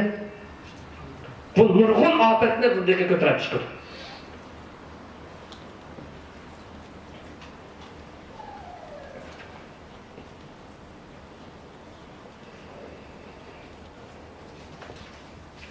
Ikkinchi bu oshqullar bilan pasiflar orasidagi bularniki qarashlarda kichkinasi vahiy bilan ilmiy miros qanday qaraydi? Biz yuqori naql bilan aql qanday qaraydigan to'xtalamiz. Vahiy bilan ilmiy miros, yani ilmiy miros deganimiz sahobalarning davridan tortib hozir qadar olimlarning mush Qur'on sunnat haqida, yoki islom bilimlari haqida o'tirib chiqqan ilmiy mahsulot. Masalan, tafsir kitoblari, hadis kitoblari, yani hadislar shari'lar hadis emas, fiqh kitoblar bu ilmiy miros sanaladi. Olimlarning tadqiqoti, olimlarningki ijtihad sanaladi. Bunun qanday qaraydi bu ishga qarab qolgan ishga aqim. Qatman aqimlar vahiy bilan ilmiy mirosga o'xshashdan qaraydi. Ya'ni ishkilisi muqaddas deb qaraydi. Yani Kur'an sünnet qancha muqaddas bo'lib qolsa, maqatmal aqim nima desa, falani immohul manda debdikan, falani olim manda debdikanda Kur'an sünnetninki deliliga o'xshash boshqalarni ko'rsatib, o'xshash o'rin qo'ydi. Bu qatmal. Ikkisi hargiz o'xshamaydi. Din ma'sum hukm. Shariat ma'sum. Yani xatolik yo'q bizning dinimizda, shariatda yo'q. Kisb ayta olamiz. Ama alimlerin icdadında hatalık bağımlısı var. Az olsun, köp olsun var. Peygamberden başka mislekleri var. Çünkü Resulullah bunu kesip ediyor. Bizden sözümüz demez, benim sözüm demez. Resulullah'ın sözü. Hakim, yani alim, yani müştehid, icdihad, tatbikat elip varsa. Tatbikatını ünüm kazanılan olsa, bir sebep ünüm kazanılan olsa, ünüm kazanılan çık sebep ünüm kazanması yanında da, yani bir savab. Kullu beni adam hatta'un. Demek bu yerde ictihadni inkar qilganlik meselesi emas. Bu ictihad davrga, sharoitga, hozir o'xshab biz yashayotgan ma'riy Allohda o'zgarib turadigan tarafi bor. Unda o vaqtida mujtahid olimlar to'xtamay ijtihad qilinish buyurilgan bo'lsa buyurilgan. Ya burun olimlarimiz yetdi degan gap yo'q dinimizda. Dinimiz kıyamet gün kadar qancha asr bunday keladigan bo'lsa, shu insonlarning hammasiga yana salaydi bu. Tatbiqlashga yaramdo'z yaraydi. Shariatning ahkomini shunday avrishim iloslik holat yo'l qo'yilganki, har davr, har qanday kuchur davr, texnik davrda yana bir davrda tatbiqlashga bor. Ammo afsuski bir qism radikal aql o'zininki radikal ko'z qarashdan dinni ko'rsatmas emas. Radikal ko'z qarashdan din musho deb bu dinni satlash demek. Dinni xunuklash demek. Başkalarını özünün hata düşüncesiga bo'ysunishga majburlamak. Ama din ularning ko'z qarashidan bezak. Hem de inkar qilg'uchilar, yani passiv, salbiy yo'l tutgan bu aqllar vahiy bilan ilmiy miros bu nima deb qaraydi bo'lsa, har ikkisi farq yo'q. Vahiy degan shu Muhammad kelgan bir narsa deydi. Va ilmiy miros esa Buxoriyninki yoki bir olimdan chiqqan aqliy mahsulot. Ne bular chiqsa deb taqovat. Bu falon olim tanqid qilgandek men naqlnima vahiyni mavzu tanqid qilsak nima bo'ladi? Oshqullik emasmi? Biz buni bir bölükler radikallik bilan dinimiz zulm qilgan bo'lsa, bir bölükler dinning hujjatlari qarta ziyoli nom bilan ziyoli emas. Milletki vekillik kılan ziyade emas. Bu ziyade edilen milletine gamini yedigen milletke hal kılıç çağrısı tep bir adamı ziyade ederiz. Bu kandak ziyade. Bu milletinin mukaddesatları, milletinin kimligi, milletinin kımmet karşılığına itibar vermeye adam ziyade edip kalanlar. Yani ilmi sapalık diyen ki bu kandak sapa bu. Mana hazır Kur'an sünnet hücum kılıvatkan ya dinininki şu anlara tenkit kılıvatkan bu görünüşünü karşılanlar torpilaya suyamayada. Bu akım bağımlısı var. Bizim ise Arap'ın dini deydi. Yani bizim ise Arap'ın kimi deydi. Yani bizim ise deydi. Biz o kimi mesela o ayrımı yapalım biz razımış gibi. Dine hücum kılış bağımlısı var. Yani alimlerin ictihadıyla vehiyine okşaş orun koyar. Üçüncü ortaklık tarifi pasiflarla katmanlarla üçüncü okşaşlık tarifi en bilen zamanıyla kandak karacık yakın. Katmanlar tarihi en bile yaşayır. Katman akımdakiler tarihi en hayat boyunca yaşayır. 500 yıl ilgili oturup koyulgan bir ijtihadi göz karashda, yani bugün 21. asrın tatbiq qilsak bo'ldi dedi. 80 yıl ilgili tuzilgan bir ders programmasida bugun kunlikda o'xshash maqsad bo'ldi. Qatmanliq manzibi qatman.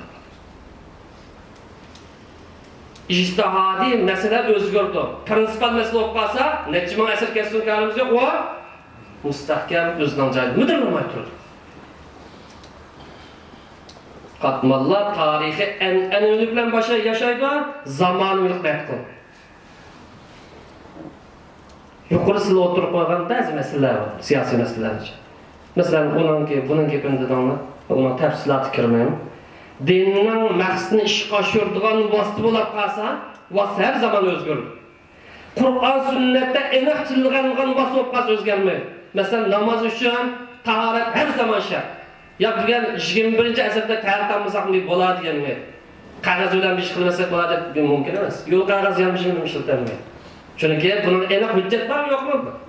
Ama enek hüccet kelmegen nesilde vasıta özgürem dost özgür. Dinin ruhiga, maksatına uygun adet özgür. Ama bunun tədrisinde inkar kılgan bir akım var, selbi, pasif akım var. Nemede adavası özüne, bu muradıkallah. En-öylik ret kıl. En-öylik değil mi? Yani burundan tartıp bir millet, bir ummet tutup gelgen bir yol. Ya ki ilmi düşünce. Mesela bizim misallarına versek, bizim en-öylikimiz İslam bilen bunun da 21. asırda İslam aklına etti. Muş milletten bugün gün kep karşıga muş İslam dedi sebepçi. Demde imamda. Bağımız soru dünyası. Tamamen anın eksçe bir radikallık var. Sen Müslüman mı ya kafir mi olsa o kafirlik düzeliş mümkün emas. Elhamdülillah Müslüman da şahada sözümüzge yetip var. Halbuki İslam'ın idisi, İslam'ın fikirsiye hiç gayet cihetten o yakınlık kılmıyor. Zamanını tutmanız edenliklerimiz. Bu asıl. Bütün enellik kirevleş azgullık, yani hatalık olmamız İslam fikirde, bütün zamanı kirevleş enellik inkar kılış olma, İslam fikirdeki buruluş, hatalık ibaret. Dördüncü ortak tarife, işke yukarı hata yakından erkirlik meselesi, birlik meselesi kandak karaydı. Sever kim derler? Erkirlik diyen bu hüküm kelsek, bazı bulunma dini saat olan kardeşlerimiz sen huy tutup kalan micaz var. Hoş yapmaydı bu gel burada. Erkirlik ise filmde görgende Avrupa'nın yerim yanına haletini esneydi. Ondan başka erkirlik bunun kalısı kelmeyi. Ya erkirlik koyup derse payışkan eçim oldu, ya karakhan eçim oldu, ya bizim. Ondan başka bir nasıl yok. Çünkü erkirlikten tutum edetemez mi milletinin kallısı. Bu erkirlik Allah subhanahu wa ta'ala insan hata kıygan akıldan kapkasa en çok işkiz nimet. Akıl olması hiç nasıl olmaydı, prensip akıldan işkinci kadar talla insan dedi. Dedim ama şundan mansan gibi dinimiz. Ya Allah Teala sen mandan mansan tağdak ya sudak üz bitmedilemay mansan. Talla var sen. Hatta itiqat meselesi mi? Allah subhanahu wa ta'alaga itiqat kılırgan, ibadet kılırgan yolunu yolağını özden tanlatmadı. Sen çok on Müslüman bol, ikinci yolundan sen bulmayı demek. Dedim ya, fehadeynahu'n necdeyn. İki yolunu közüp koyduk, tallaş ihtiyar sen de. Zeminne, muş kainatını insanın hizmeti bozulur be. Biz kovabda, kanda paylaşmadı. Akıl var sende, irade var, tallaş var, imkaniyet var. Akıl ile, irade ile zemin, Allah'ın izniyle insanın baş kuruş dairesi tapşırır. Bu erkeklik biz muhtaç olan en ulug' narsamiz. Dinimizden mukaddes maqsadlarni biz qo'yamiz. Musulmonning qo'liga erkinlik kelgan kuni islom gullaydi, chaqnaydi, gul chechib. Shariat erkinlik bo'lgan zaman tatbiqlandi. Erkinlik bo'lgan zaman Alloh taolo sajda ruku'i qilgan bo'ladi. Erkinlikni yo'qotgan kun men hozir ota-onamdan so'rayman. Akidede tallar khas yolmansan uzanlaşını. Kıyametin insan oluşunu sen bilen. Akidin tallaşını ki isavate kıyamet günü. Anlamaz mı ya?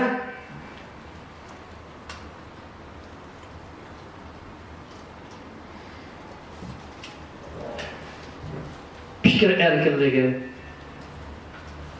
Nurgun tayarını üstüyor. Lakin birlam yeri var İslam'da erkinlik malama.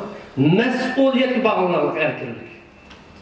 Qaysi bir işini tanlasan tanla, qaysi bir gapni tanlasan tanla, onun kendisi mesul aslında. Erkinlik olqas qiyin olan işlerini xiyal qilib taqaman. Şu yerim yalang'ochni Avrupa qo'yab bizning xalqimiz alhamdulillah musulmon bir xalq. Mesuliyeti bizde, to'liq dinni yetkazmagan, aniq tushuntirmagan, to'g'ri yo'lga yetaklaydigan mesuliyeti bizde.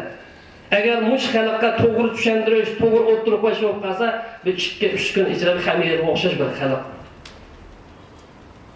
Shu erkinlik bo'lmaganlikdan ba'zi buzuqchilik yuz berdi. Erkinlik bo'lsa, da'vat qilgan bo'lib qolsa, uzun qolmay hamma ishni qo'lga keltirgan. Erkinlikda yashaysan, mas'uliyat. Musulmon bo'lding. Unda o vaqtda aqidangizni chiqmaysan. Ahlakka, Müslümanın ahlaksız çıkılmaysan, bağış kılmaysan, onu kılmaysan, din ko'rsatimiz var mı yok mu? Erkinlikni berde, bu erkinlik zıttılgan işine din kaydı bir taraftan, tosatmadın olmadı mı? Şeytan davamlı senin düşmanındır.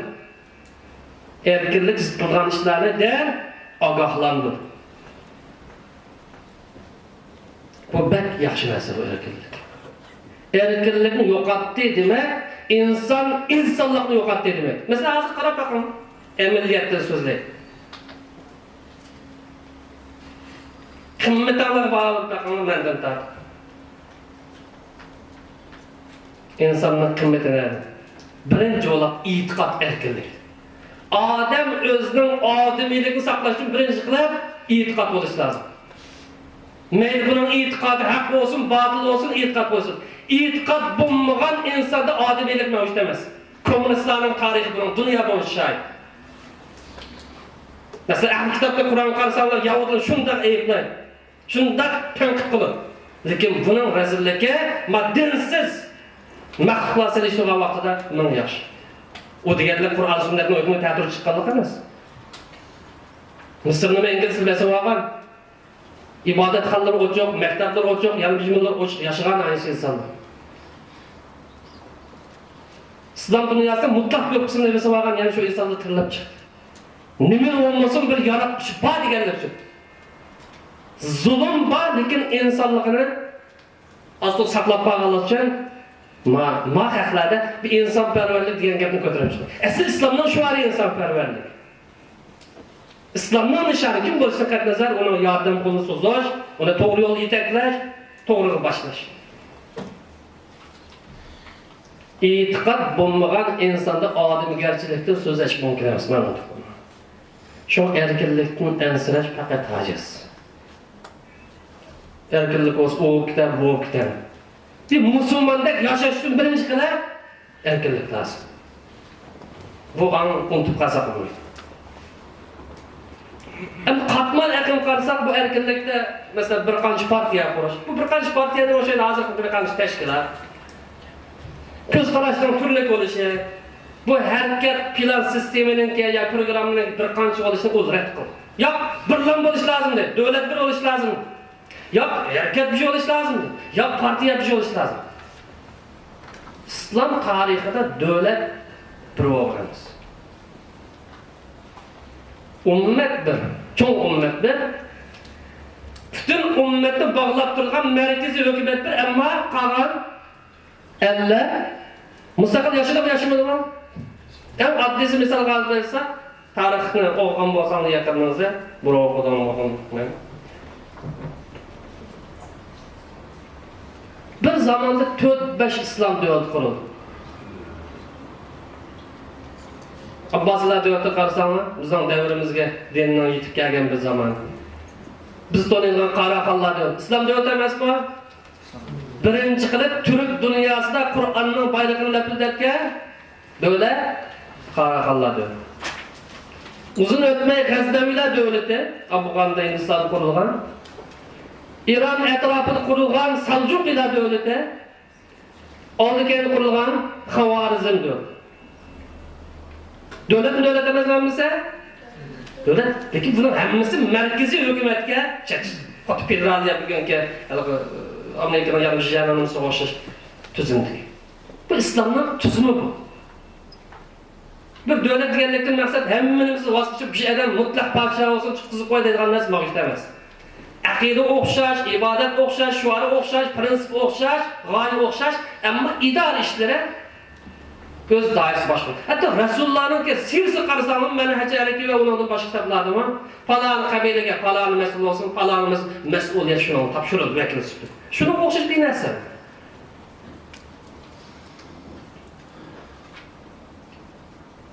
İslam'ın peki mezhebi karşısında 4 mezhep var. Bu 4 partiye okşaş gel.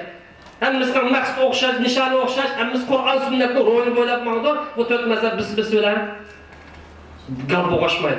Pasistan hata düşençilikler payda qılmasa, hemmisi ijtihat bilen taraqqiy qilmish yo'li bo'yicha. Shuni o'xshab bir narsa. Bir qancha partiyasi o'g'lamış, Cumhuriyet deb atsa bu musulmonlik ta'min emasmish. Bu anglab bir şey qatmanlar bor.